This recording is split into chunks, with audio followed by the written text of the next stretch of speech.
Hello everyone, here we are, the Corner Blue. I'm a little teary right now after an amazing interview with Richard Menjívar, one of the Salvadorian Americans that had managed to make it to the Salvadorian senior national team.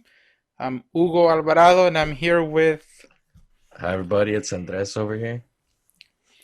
And yes, today we had an opportunity to talk to Richard Menjívar, a player born in California, Los Angeles, was part of the U.S. youth system, and then he participated in a camp that was organized in L.A., was chosen to play for the U23 national team, and then he has, played against some of the best players in the world playing for La Selecta. So it's quite interesting to hear his stories and anecdotes and his experience with the national team. Yeah, I think it's only appropriate that the same week that you get the official news, and congratulations for it, that now you're officially a scout for La Selecta, that we interview a player that basically shows things coming to a full circle, right? Someone whose career has been impacted directly by that camp that you held place back in 2012. So without further ado, check out our chat with Richard Menjívar. Can you hear me? Yeah. There we go. That's much better, yeah. Perfect. Hey, how you doing, Richard? Doing well. How about you? Good. Long time no see. I know, right? It's been a few years. Yeah, Has it been since the tryout, or when was the last time?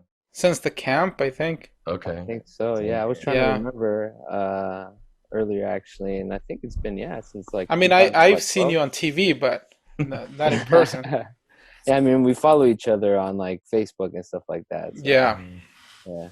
Well, cool, man. Well, first of all, thanks for taking the time, and obviously thanks for following us too. That obviously helps us try and build the following, because you probably heard it, that our main mission is kind of trying to bring just a space or a platform where fans that live outside of El Salvador or might not speak Spanish can come together or hear a different perspective and share stuff with players too that have been born abroad, or players born in El Salvador that speak English, just to kind of mix it up a little bit. Because you know how there's a lot of media coming out of El Salvador, a lot of radio programs and whatnot, but needs to get freshened up a little bit, just bringing something different to the table. So that's what we've been trying to do, and it seems like slowly but surely we're getting a following, and we've been getting positive feedbacks, and it's been cool that Pablo Puñed has been on. Got to talk with Hugo Perez. We talked with Diego Coca last week, and definitely appreciate you taking the time to talk with us. Yeah, thanks for having me.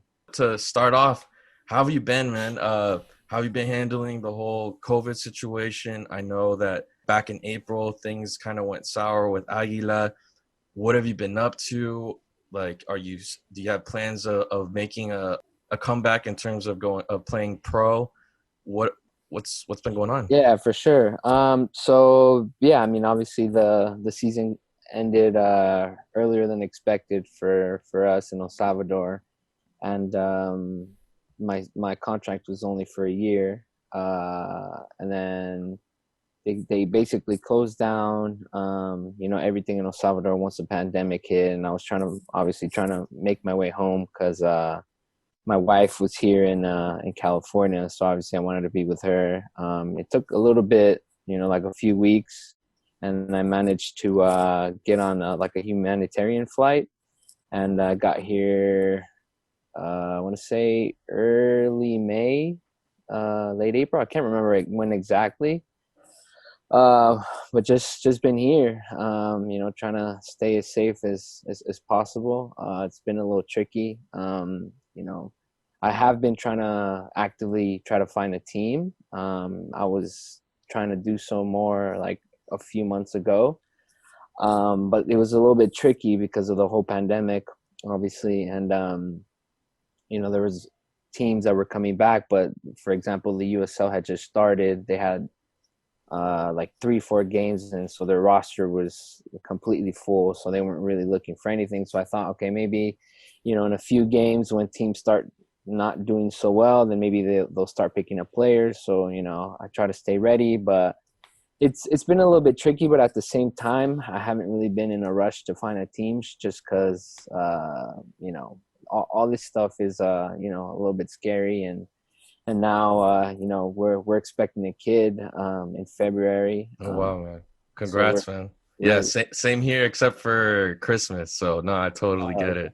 Yeah. so I've been trying to stay like really, you know, safe with all that.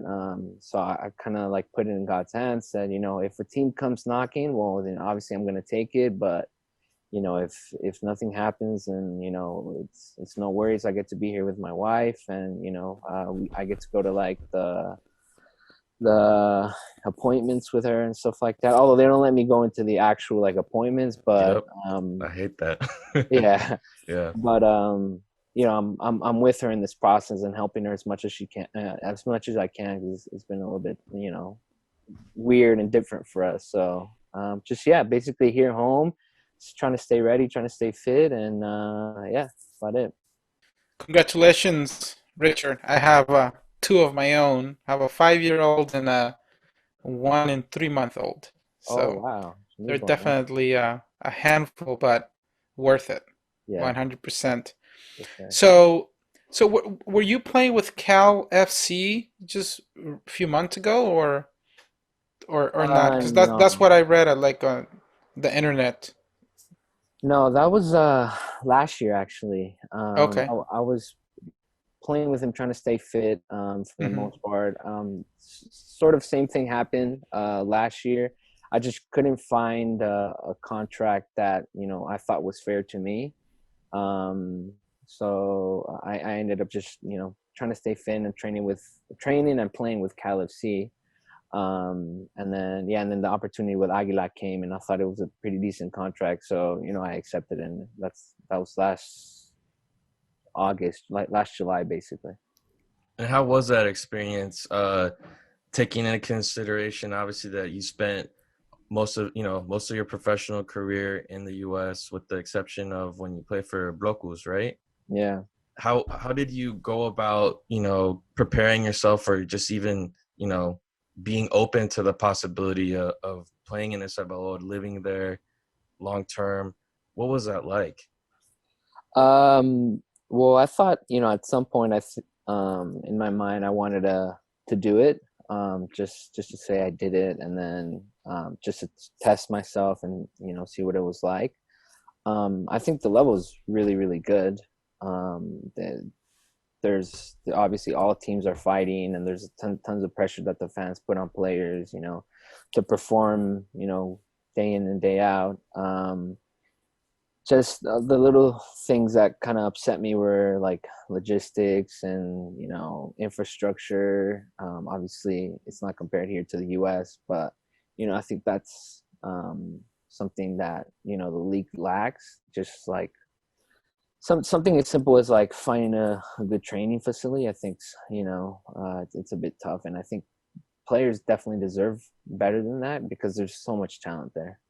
Definitely. And then precisely with Aguila too, it seems like they've had for a little bit some of the instability of the coaching staff, the ownership, even issues with the stadium, with having to play during the day. Can Yeah. How was that playing in San Miguel in the smack dab middle of the day? Horrible, horrible, horrible.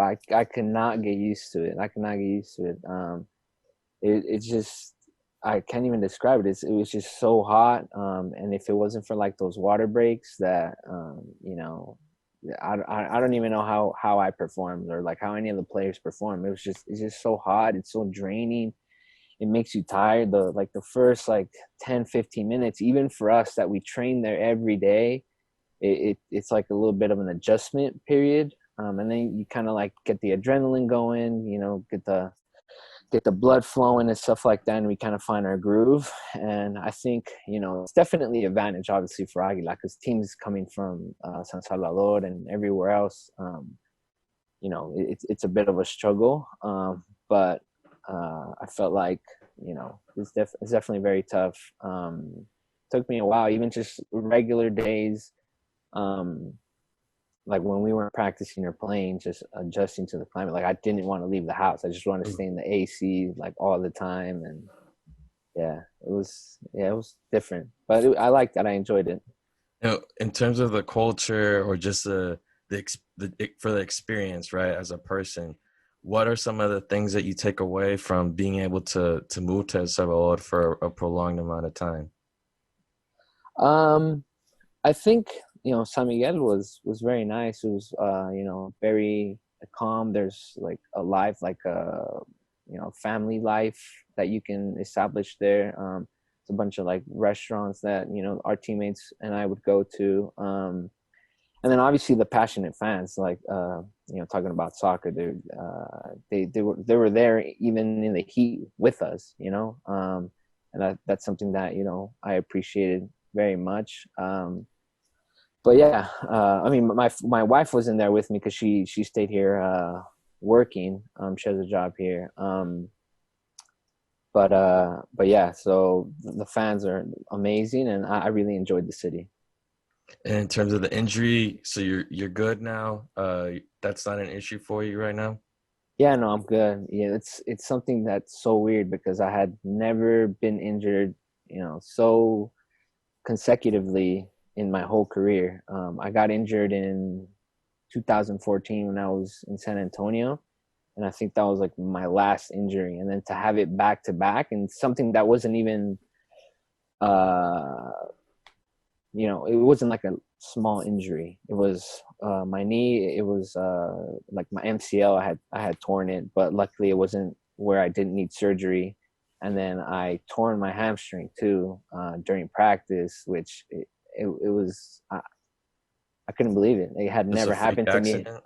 And I'm one of those players that like stays after practice and like does my stretching, and like I make sure like my recovery is really well, and I hydrate a lot, try to rest a lot, and it was unlucky, but I just rolled with the punches. I think that's the type of person that I am. Even through adversity, I just try to roll with it, try to find the silver lining. Because when I first injured my knee, I thought that was it. Like I had messed it up because I landed horribly.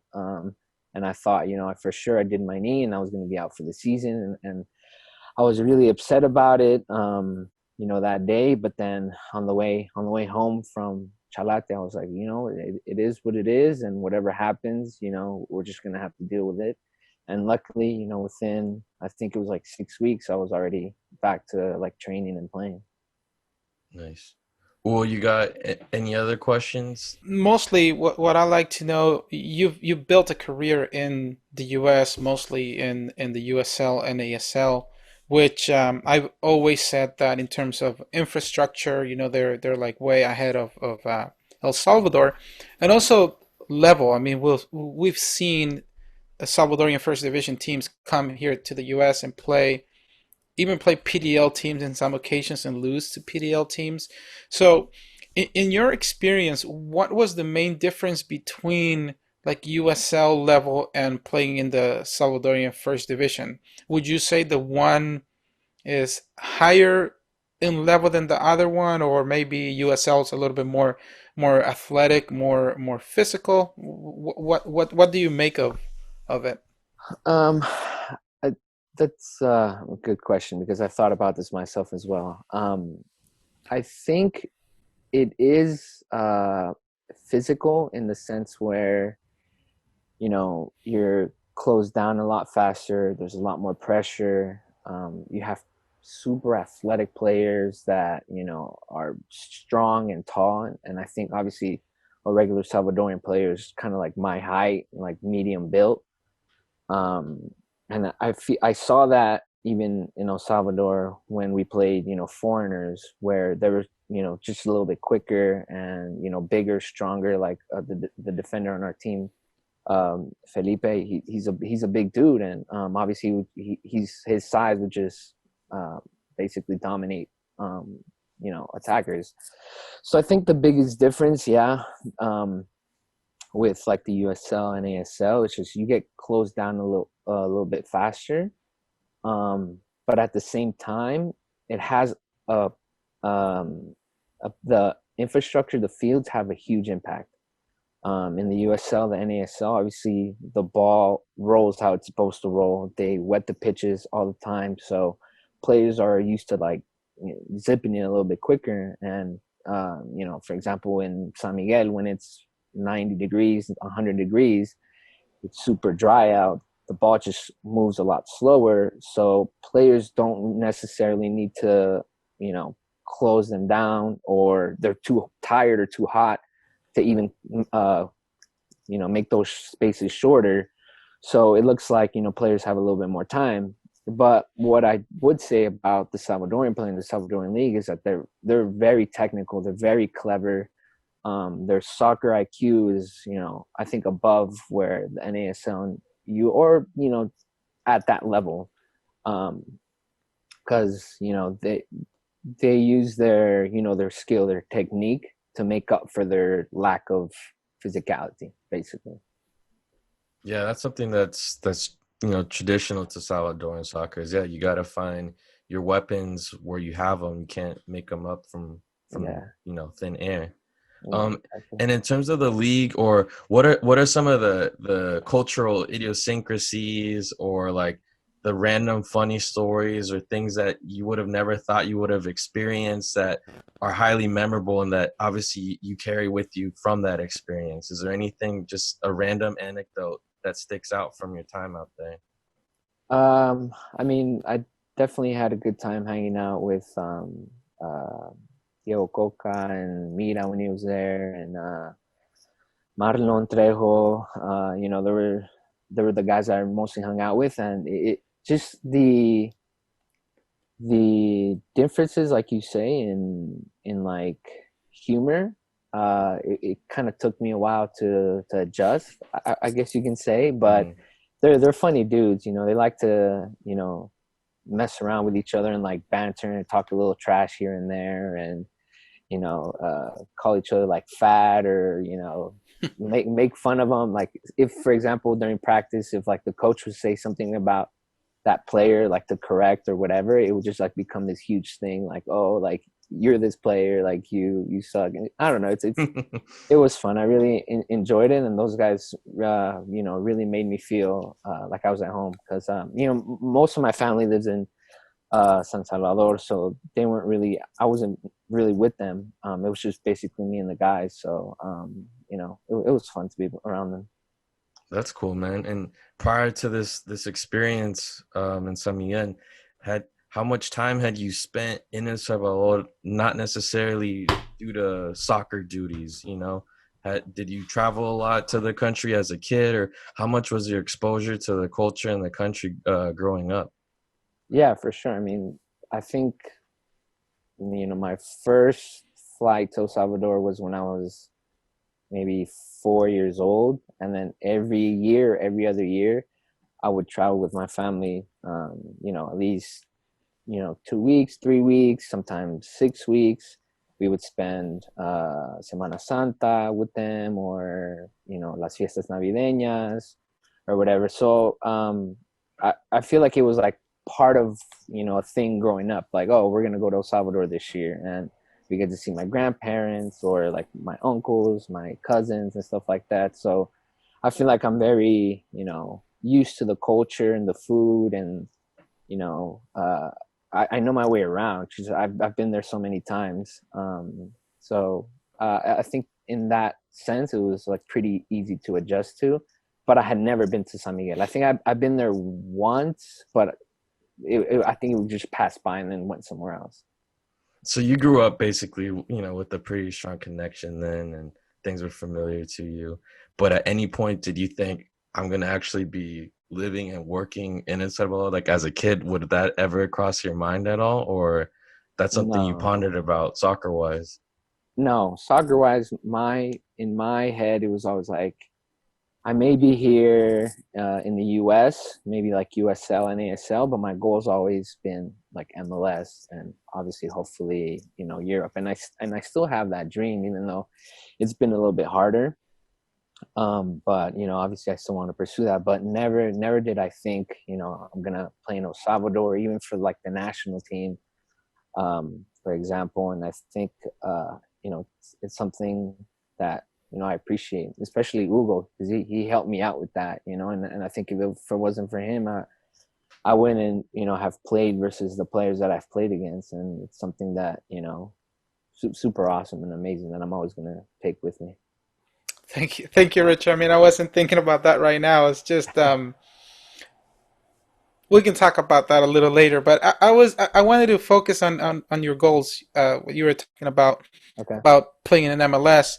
And what strikes me, and I find it very hard to believe, because I mean, you have like 41 caps for the senior team, Yeah. and you've always performed really well in the national team.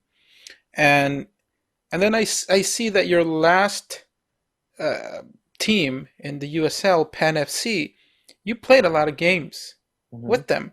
So I always wonder, what is the reason, or why can't Salvadoran players, like have a break in MLS, or even I don't really know the situation at Pan FC. I don't know why you left, but it seems like you were a pretty solid player there.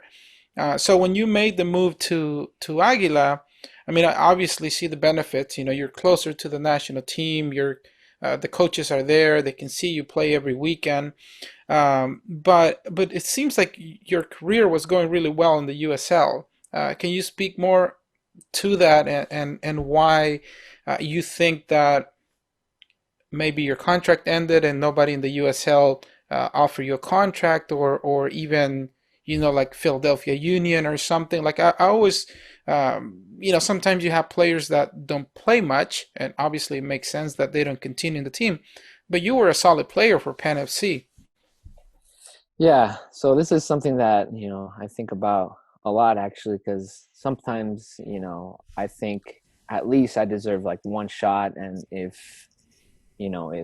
for some reason I don't do well, but I have the 100% confidence that I can do and I can perform in MLS. But it's something that, I think about, and I think it has to do with a little bit of everything.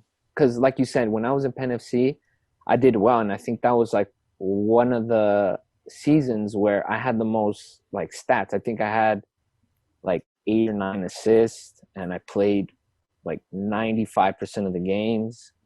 And the coach loved me, and I felt really comfortable playing under him. The reason I didn't go back though, the following year, I did have another year in the contract, was because the team actually folded. The Hmm. team, they actually said that they were going to take a break and they were going to come back the following year, not the next year, but the following year. And it obviously that bummed me out, because I thought we were, sort of building something there, especially me personally. But it was a bit of a surprise to me as well, because um, having done so well that year, I didn't get called up to the national team. And that's something that I think has, I wouldn't say affected, but I think you need to like remain consistent in the national team to be able to get a good chance in the MLS. So to answer your question, I think it has a little bit to do with luck, a little bit to do with like consistency, because I think teams want to see players consistently, and I think unfortunately for me, every contract that I've had is only 1 year. So I think if the following year I had done well, then they're like, oh, this guy, he did well last year, he's doing well again, maybe we can give him a shot. And I think it also has to do with timing, because there has been interest from MLS teams, but unfortunately for whatever reason they just never commit or like make me an offer, or they have their roster full, or they just don't think that I would have the quality. And I think that also comes down to how they perceive the national team, because I think Hmm. if a player from let's say Costa Rica would have 5 caps on the national team, they're like, oh, he's a Costa Rican player, like he's for sure gonna be able to deliver. But I feel like for a Salvadoran player, even though they would consistently perform on the national team, until we prove as a country and as a national team that we're up there, then they're actually going to start giving us more chance. Because, for example, Rusito, Darwin, and Fito, they're usually, those are like the top of the national team, right? But if you want players like in the middle of the pack, or players that are, just cracking the national team, and for them to get a chance to go to the MLS, the national team needs to do better. And I think that's one of the reasons why as well. I would say. Yeah, that's a very interesting perspective that I never heard anyone put it in that way. But it's I mean, having worked as a player's agent as well, I mean, I run into that a lot of times. Even when you mention a player who's a national team player for an African nation, it has more weight than El Salvador. I mean, but just going back to what you just said, when you were playing under Roca, you were one of the top players in the national team. I mean, your style of play, it was like you were probably one of the most solid players that I've ever seen during that time in the national team, because you were one of those players that you can always count on. You will rarely lose the ball. Rarely. I mean, you're small, but you're very strong, and you did really well under Albert Roca, and as well as many other players. So obviously the coaches make a huge difference. And I mean, I really hope that you get a shot, whether that's in the USL, and get to prove yourself again, and perform, because obviously your season in El Salvador wasn't that great, and that it's kind of hard to get up from that, but I'm sure you can do it. Going back to that camp, the U23 camp that I organized in LA, obviously you were one of the players that I was really, not that I was the decision maker there, but you were one of the players that when I would talk to the coaches, I was like, this guy, he has it. He's going to be one of the players that you'll see. He's going to perform. And Mario Ayala knows you very well. Yeah. And obviously Mario had, talked wonders about you. He said, look, this guy can play anywhere in the mid. Anywhere. And he's gonna fight for every ball. And he's a fighter, and I will be surprised if he's not picked. And I mean, from the first game you showed, that you were basically, you had it, and then I think you were selected, obviously, and then you went to play against Puerto Rico, right? Yeah. And I think when you play against Puerto Rico, it's like the fans just, because you went out there and you gave it all. You gave it your all. You play with balls, for lack of a better word. Bulldogging it, yeah. But I knew that, because again, because of Mario. Mario had really talked to me about Richard, and obviously you were part of the U.S. Youth pool. I remember, I think you and Kevin Mejia made a trip to Argentina together, right? With the U.S. the U18s, U18s, yeah. And I remember I invited Kevin to the camp as well, but he couldn't make it. And I also sent Kevin to Aguila. Oh, did you? Okay. I sent Kevin to Aguila for a few weeks, but he hadn't been playing, so he was not the best physical shape to do a preseason. Yeah. But yeah, I really hope that that you get back to the national team. I think you were one of my favorite players. I mean, again, under Roca and other coaches, and obviously a lot of those players that were doing really well after Roca. I mean, the national team just went through a very bumpy transition, and we lost, unfortunately, a lot of those. Even Puñet, when we had Puñet here, I talked to Puñet. He missed like 2 years of national team after Roca left, and I was like, I couldn't make sense of that, but obviously coaches make a huge difference. So, I mean, with the COVID, everything is very difficult right now with the teams. USL just ended. And are you working by yourself? Are you working with a personal trainer? How are you staying fit and to be ready for any possibility? For the most part, it's just me. Because like I said earlier, I'm trying to social distance from everybody. Trying to make sure my family is safe from all that. So I don't even want to take the risk. But I did go train a little bit with LA Force. It's an ANISA team, NISA. But their season just ended as well, and I think I might be training with them, but they're not training at the moment. But this whole time, it's basically just been me. Try to hold myself accountable.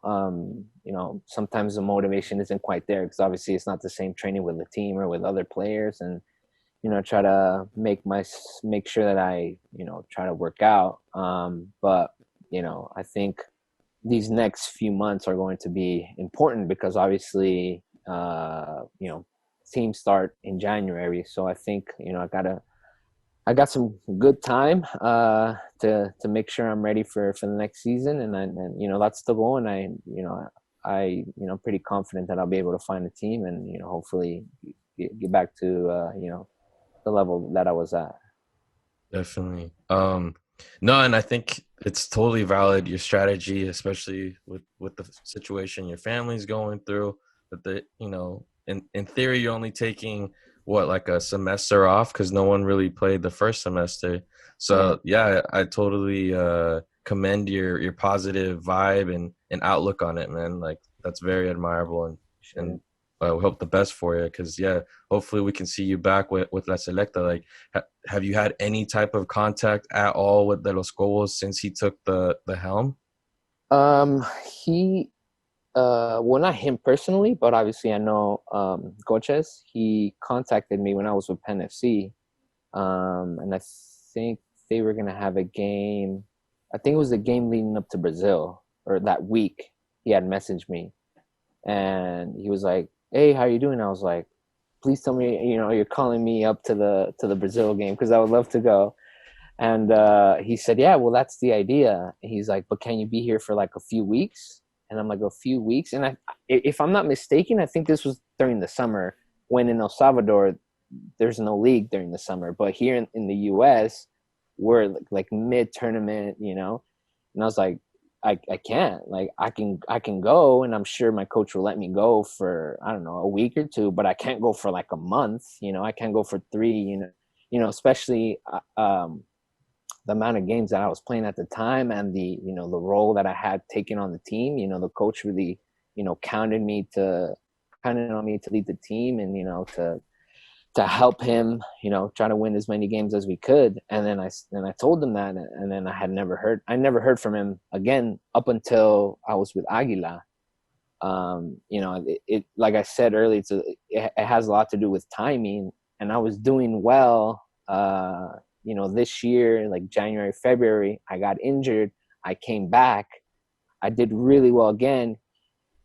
He messages me. He says, "Hey, you've been doing really well." And I'm like, "Okay, March is coming. I think I might be getting called up." And then that's when the whole pandemic happened. So it's a little bit of bad timing, but I mean, no worries. I know that, in the future, they'll still be watching my games and seeing how I'm doing. And at some point, I have no doubt that they'll call me back. Your role too throughout the years has kind of helped the eyes looking towards NASL, USL, and see it as a legitimate league. Because before, yeah, there would be questions about the level of the players coming out from there. When ironically, you could be questioning the level of players coming out from the own domestic league. So I think Yeah. that bridge is there. Like you see Joaquin Rivas getting called up. Like that's just another, and him meshing well with the team. You see that, okay, there is a certain level to these leagues. You can look to them as viable options. So yeah, hopefully it's soon, man. Yeah. Hopefully. Yeah. We'll see. And what are your thoughts about those Salvadorian Americans? Obviously, you know what I've been doing with Selecta Talent for years now, 10 years, And recently, I was finally I've been named an official scout for the Yeah. Salvadorian national team. So I'm very very glad, very happy about that, and basically it gives me a little bit more to work with and be able to find more talent. But as a player who grew up in the U.S. system, again, you were part of the U18 and I think other youth teams as well. Um, how was it for you making that decision to play for El Salvador? Was it something that was always on the back of your mind, that was a possibility that could happen at some point? Was it a difficult decision to make, or was it just like piece of cake? Yes, I want to go play for El Salvador. How was that for you? First of all, congrats. I think you totally deserve it. And I think it's about time. The amount of work that you've done, obviously you introduced me to the national team, introduced Pablo Puñet to the national team, Maicon. I know he played for for a few, teams there. So you totally deserve it. And yeah, I played for the US 18s. But once it was past that, they never called me for whatever reason. Obviously, there's a lot more players and it gets a little bit more competitive, and whatever reason, I just wasn't called up, right? And then I had the opportunity to obviously with the 23s, but I don't know if you knew before, I went actually to El Salvador for the U21s. We were supposed to go to the Juegos Panamericanos with the U21s, but it got canceled because they didn't have like the facilities for it. So I mean, for me, it was easy because I think players, Salvadorian American players, just want an opportunity to be able to play. I never thought that I'd be playing for El Salvador national team. I thought in my head, okay, there is a possibility, obviously, because my parents are both Salvadorian. But I'm here in the U.S. How are they ever going to see me? And then I got called up with the 18s. I'm like, okay, maybe this might be my route.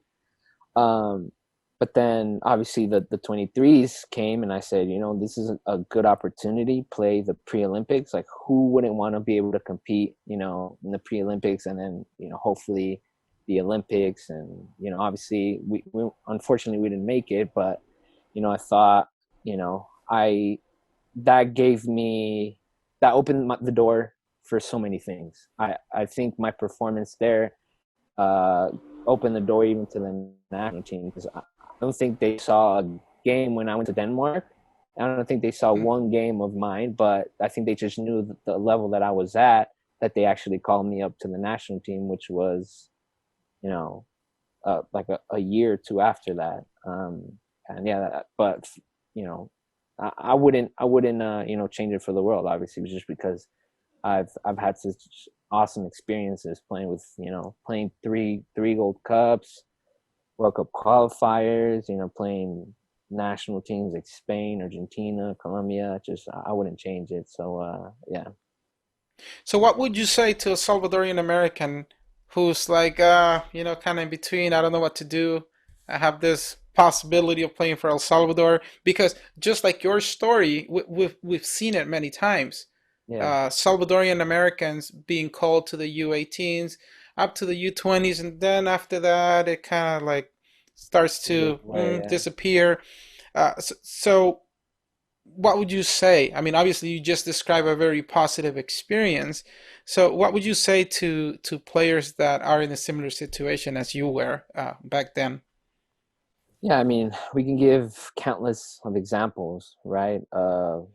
Steve Purdy, Arturo Alvarez, Gerson Mayen, uh, Derby Carrillo, Dustin Correa, myself, Pablo Puñet. We're all Salvadorian Americans, and I think they've all been called up to the national team, the U.S. national team at the youth levels, and I think.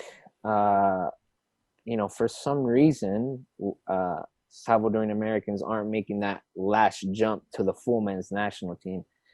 For whatever reason, I don't want to get into, that, but I think if you're looking to gain experience and you don't want to wait too long because your soccer career is pretty short. As much as you may think, okay, I'm 20, 21 years old right now, but that's what, like 8 years for me ago, and time goes by so fast. But just make that leap of faith. Obviously, if they're both calling at the same time, obviously that has to be like a personal thing, like what you think is best for you. But if one is not knocking and the other one is knocking on your door and giving you that opportunity, just take the leap of faith, and good things will come.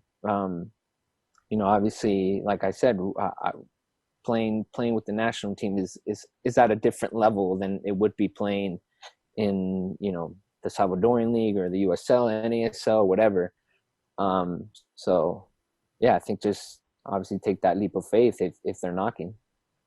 And when you took that leap of faith and you were inserted into the pre-Olympic team, what was that like? Was there a culture shock? Did the system just fit you or suit you really well and you were able to fit in? Also, what was it like playing for El Turco? And just could you break that down a little bit of how that experience was? Yeah, for sure. I think if you're a player like me that has played at a collegiate level, I went to Indiana for 2 years, and then I went to Bakersfield for another 2 years. If you're not around players that understand your style of play, your soccer IQ, it's going to be a little bit difficult. And I've realized that even as I've grown a little bit older, and like I've played here and there, and obviously players mesh better with other players. But I think one of the most consistent things for me has been every time I play with Salvadoran players, with the national team or with Aguila or with the U23s. I think it was just so easy to adjust because that's how I see the game and how I enjoy playing, and how I want to play, that it was just a matter of getting to know each other a little bit better on the field, but the style of play was already there, so we were already a step ahead, if if that makes sense. But with Tuco, he was a good coach. I liked him a lot. I think that has a big role in how teams perform. He knew how to find like the right combination, the right players, and obviously he let us express our soccer in a way that we thought was beneficial for us and for the team. And he let us play to our strengths, and I enjoyed that a lot. I thought it was going to be a little bit difficult just because I didn't know any of these guys at all, but just with like any other new team, like you learn to play with them, and then it just became a lot easier just because they have the same style of soccer that you do. Cool. I think that's it. Okay, I so mean, Richard killed it against Puerto yeah, Rico. So, I mean, if I don't know if this is gonna be part of the interview, but the way you came into that game, I mean, you mentioned that they probably didn't even get tapes of you playing for Blocus. I don't know if those games were recorded, but after you played Puerto Rico and the way you played and the way you gave it all on the pitch, I mean, because it was like it's a combination of talent plus the attitude, that you go into the pitch, and then you played the Olympics, and that was unfortunate. I mean, that was one of the best U23 teams that we've had. I mean, we left the U.S. out of that qualifier, and the whole thing with the plane tickets and the names and all of that Yeah, stuff. Um, Obviously, you left a really good impression there. I mean, in a way, going to Blocus was like, you could have gone to a better team. Uh, I mean, that was good for you back then, but I think you left a good enough impression for the senior coaches to basically just know what you were capable of doing, and giving you a shot, even without having that possibility of following your games in Denmark. yeah. Actually, after that tournament, the pre-Olympics, I had a few offers to play in El Salvador, but like I said earlier, it was something that I never thought that I would do. Like in my mind, it was always like playing the U.S., playing MLS, and hopefully Europe. Uh, and then obviously Europe came, Denmark, even though it was lower divisions, but it was still like a something that I learned as a learning experience, and I think I try to grow as much as I can from everywhere that I go to. But yeah, I mean, going back to like the U23s, I just felt so comfortable playing, especially with those guys, just because they made me feel welcome. To be honest, it was a little bit nerve wracking because I had never played in El Cusca, and it was a pretty decent crowd, and I didn't really know what I was getting myself into. But the guys, they had seen me practice, obviously, and they thought that I was good enough to earn their respect. So they said, you know what, just do your thing. I remember Jaime Alex just say, play your game. We're gonna have your back, and just enjoy. And that's what I try to do. Just enjoy the moment and play my game. And it was something that I try to do all the games now. That doesn't matter like what level or what's on the line. I kind of wanted to ask you, on one side, what's some of the negative stuff that you had to go through as a player of La Selecta, and how the group or how Unity has helped the players at least confront some of the issues, the bumpy road that's existed. And then to close, ask you what have been your favorite moments, or like the highlights, or the stuff that like you immediately think about when you think about La Selecta. So yeah, if you could talk to us about, with all the bumps in the road, with coaches being fired, the team having to heal and bounce back from the previous generation and qualifying processes, issues with the match fixing and that scandal. Okay. How was it that you've been able to deal with all these situations that I guess you could consider unforeseen, or you wouldn't necessarily think they would happen at a national team level? How have you coped with it, or how has the team been able to cope with it through your years? Because you were there at a pivotal moment where it was right at the generational turn where the chapter was turning.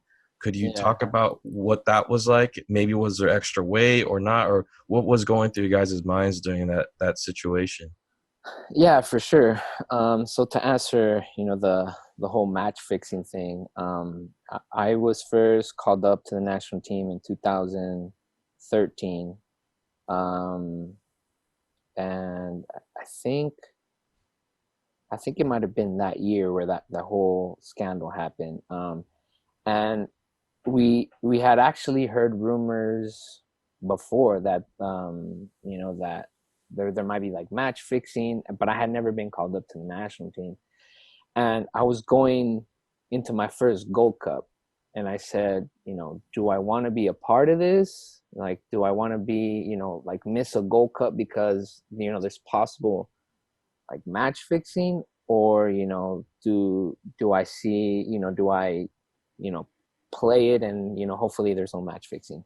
But I played my first Gold Cup, and we did really well, and I didn't see anything like suspicious playing wise. But then after the Gold Cup, we had a friendly versus Paraguay in Paraguay, and that was one of the games that they actually had, they had flagged and said, there's match fixing here.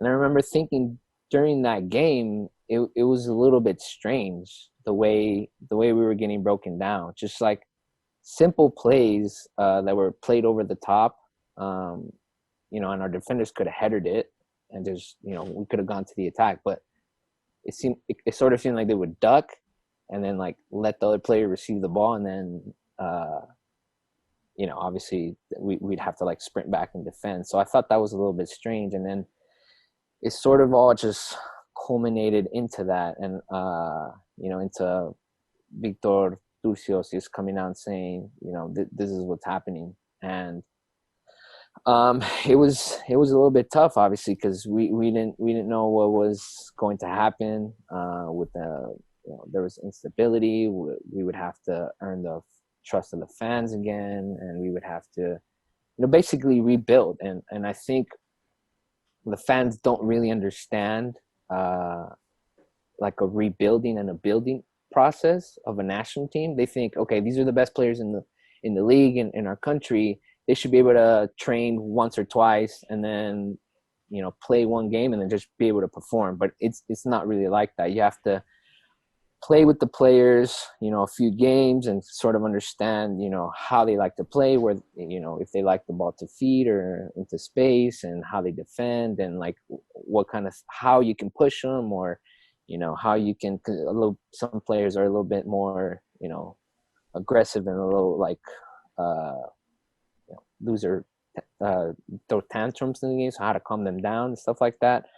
So yeah, so the process is a little bit harder, and we managed that, I feel like, with Roca, and I've said to this day, if we would have Roca right now, we'd be a completely different national team. We'd be very much respected in the CONCACAF.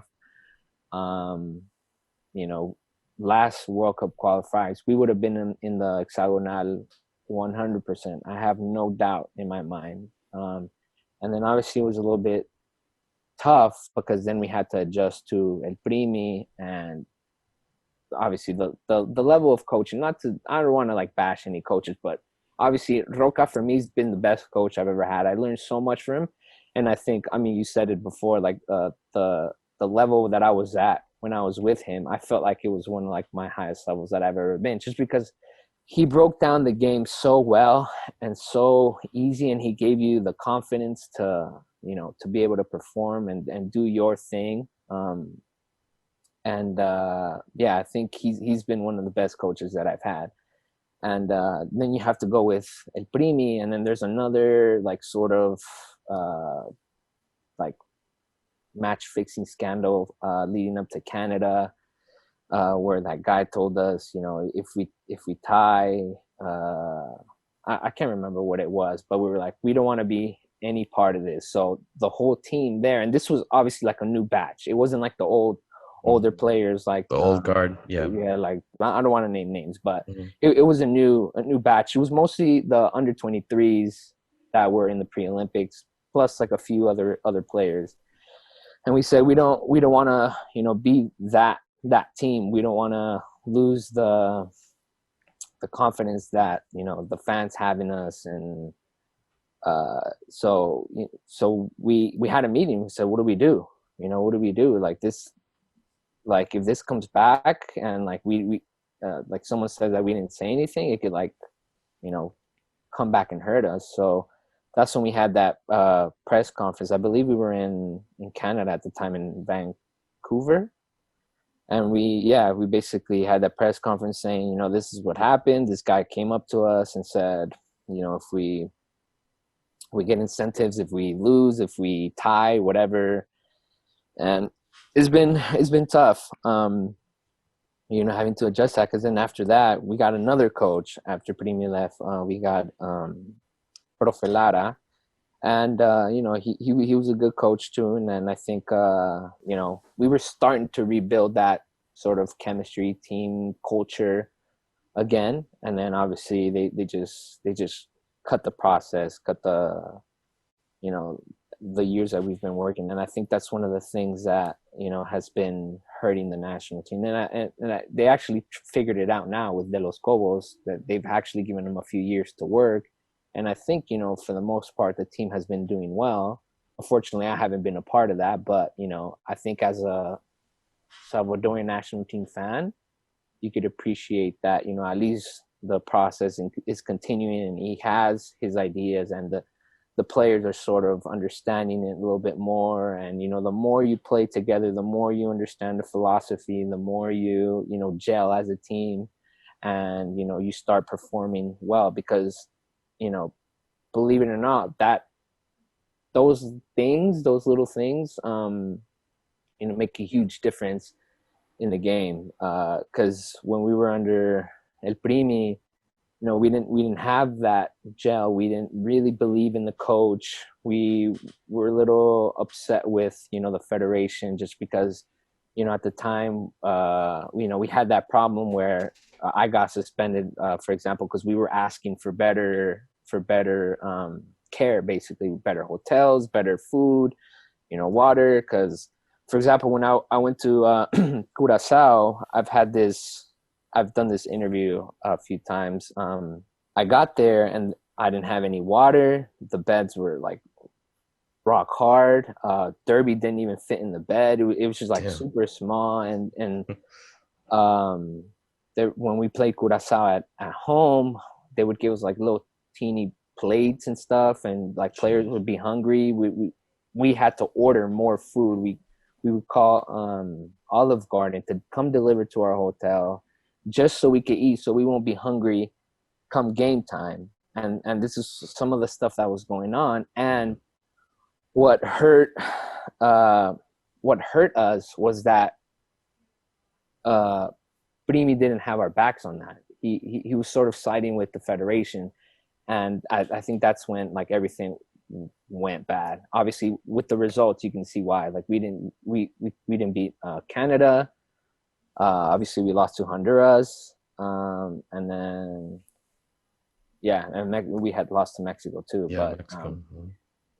those things, they make a huge difference. Obviously, you want good logistics. You want to be taken care of as a player, just like simple things. And I think that's the thing that has been the hardest. But I think they've made an improvement from what I've seen. Like even when I was with Aguila, I kind of saw.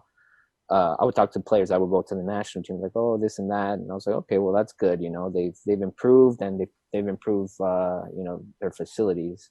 But now going to like the positive things, obviously, one of the most positive things for me was playing under Albert Roca, a coach of that caliber. Obviously, he's at Barcelona for a reason now. I felt like I learned so much when I was with him, and I grew so much as a player. It made me see the game that I had never seen the game in that way before, and it gave me a chance to test myself versus the best players in the world. Just and their styles too, because the style from Ivory Coast compared to Spain are a lot different. Ivory Coast, they're strong, they're fast, and they're aggressive. They like to take players on. Spain, they're a little bit more tactical. They slow the game down. They keep the ball very well, obviously, and it was awesome to see that. I've traveled to so many places with the national team that that's one of the super cool things. And I think I've been lucky to do. Paraguay, Chile, Ecuador. A bunch of places, and obviously playing against the best players in the world, I think is one of the biggest plus. And then obviously playing in El Cusco when it's full, when you hear the national team or the national anthem playing and everybody screaming, and games versus Mexico, the World Cup qualifiers, it means so much that you can feel it and you feed off of that energy, and you want to like make sure you give it your all, just to not disappoint the people that paid money out of their pocket to see you play. So for sure, man. Well, congrats on all those stories, and I'm sure you're gonna keep working hard for that return. And then just to close, so didn't get the 6th seed. The format's been changed for qualifying. Do you see it as a plus for the team and plus personally, because now you have more time to buy to hopefully get back in shape, or there's more games to be a part of possibly down the line? But how do you see the change in format for the team and at a personal level? At a personal level, I think, like you said, it's good for me because it gives me a chance to be able to crack the national team again. As a team, I think the other format was a little bit better. Obviously now you have to play against the Caribbean teams and stuff like that, and those games are not easy. I've played against St. Kitts and Curacao, and the fans expect us to blow them out like 10-0, but it's not like that. Those teams can compete. They have good players. They have good defensive system, and it's hard to break them down. And they know what they're good at, so it makes it a little bit difficult. So I think it'll be challenging for sure. But obviously I think we can come out on top of that. Cool, man. Well, again, thanks a lot for taking the time and breaking down all this stuff with us. Definitely interesting seeing what your path has been. Obviously, it's cool that the episode that we do after Ul gets officially named Scout of the Festival, it's cool that he's talking with someone that he was able to bridge that gap. So thanks from my end. Ul, I don't know if you have any closing statements. Yeah, thank you for being here with us, and I'm really looking forward to your return. I think that you still have some years in you to play and hopefully play for the national team and one last qualifier. Yeah, thank you. Thanks for having me. It's a lot of fun, actually. I never really get to tell these stories, so it's been cool. And it's cool that you guys are doing that. And again, Hugo, congrats on being named the scout. You totally deserve it. And obviously, a big part of my career, my national team career, has been thanks to you, and I can't thank you enough. I mean that from the bottom of my heart. I don't think, without you bridging that gap, who knows where I'd be. So I thank you for that. I'm grateful, and I'm sure you're going to be helping tons of players. Thank you. I really, really appreciate it. It's what I wanted to do. That was my that was my vision, and just to see it, come to life is just an amazing experience. So thank you for your words. I've been getting a lot of that lately, and I guess sometimes you didn't realize, the impact that you have on people's lives, and yeah, I'm just grateful to be able to do it. Yeah, awesome. Yeah, so am I, man. Thanks again for having me, guys. Appreciate it. Definitely. All right. Good luck with fatherhood, man. If I need any tips, or you need any tips, we can ask Ul. You can talk to me. Yeah, I have plenty of experience. It's the best experience in the world. It's not easy. I don't know how it will be for an athlete, when you have to travel a lot and train a lot, but just seeing your kids grow up it's an amazing experience, and then you enjoy it as much as you can when they're little.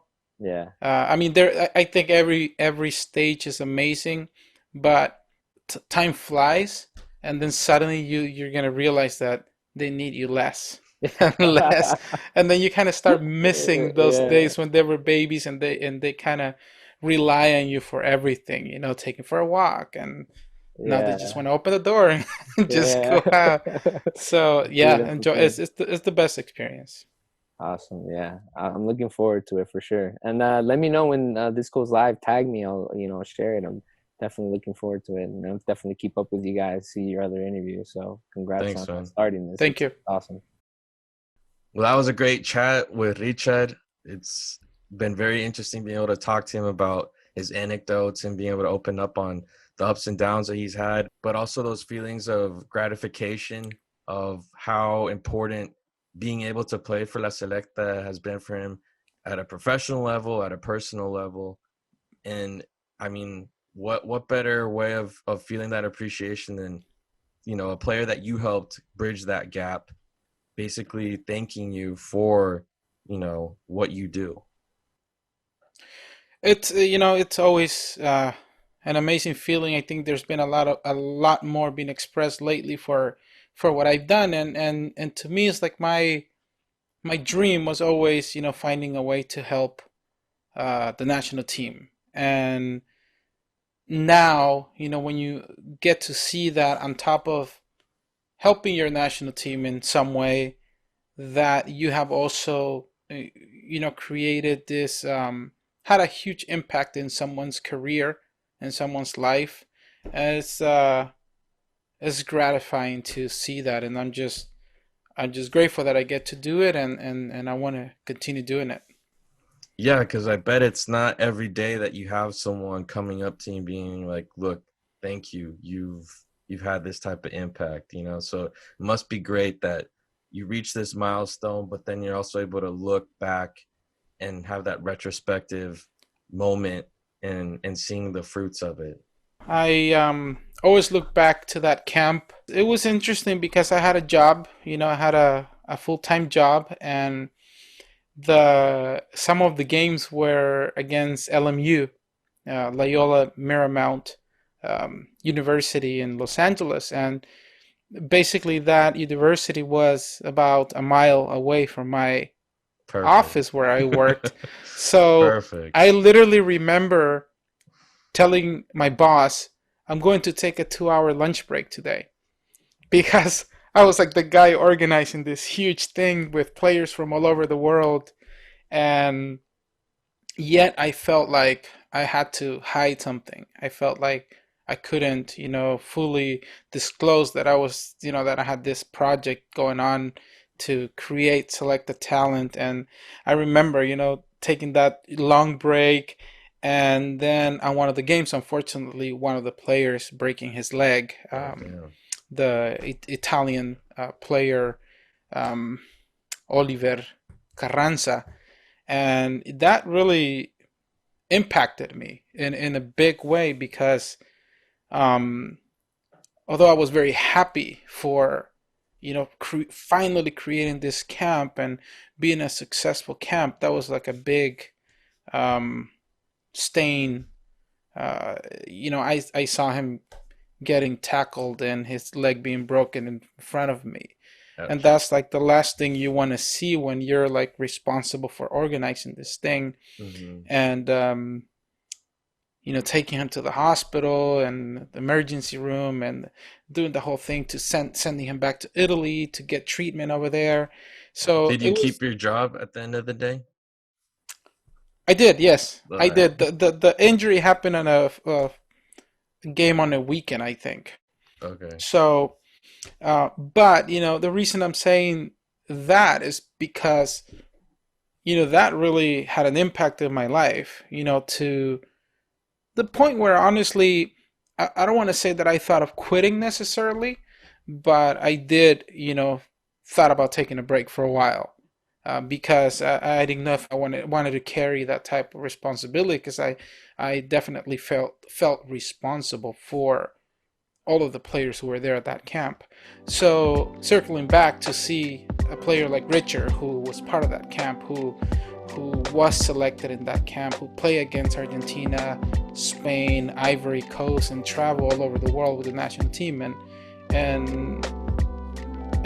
thank me for whatever I did, to help him in his career. It makes it worth all the time and effort and bad experiences that happened during some of those things. Mm-hmm. No, well, it's definitely been a really, really fun time talking with Richard, seeing what he's been up to, and we definitely appreciate you guys for joining us again. Hope you enjoy listening to this in the morning, lunchtime, whenever it is, the weekend. Definitely share whatever you can do. Help us spread the word so we can keep this thing going. And we'll definitely catch you guys next time. So take it easy, guys.